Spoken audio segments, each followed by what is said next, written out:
والسلام عليكم حبايبي، ان شاء الله تكونوا بألف صحة وعافية. لا تنسوني من الاشتراك في القناة وشكرا جزيلا.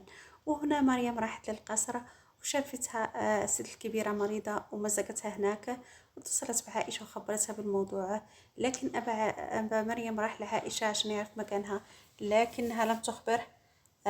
هنا الست أم كنانة قدرت تخبي مريم بغرفة عمر، وجابت لها الدكتور وشرت لها الدواء كمان، وحارصة ألا يراها كنان لأنه لا يريدها بالقصر، ولقد نجحت في إخفائها عنها.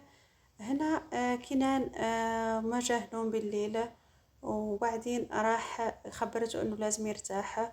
وعمر لما نام أخذته المساعدة لبيت أم كنان لينام معاها. وأم كنان جات الصبح لتطمن على مريم، فوجدت كنان جنب الغرفة، وخبرها انه نام كويس الليلة الفايتة، وفرحت لانه بدأ يتعافى. وحب يعطي لعبة كنان يحطها له في الغرفة، لكنها وصلت في الوقت المناسب ومنعته من ذلك.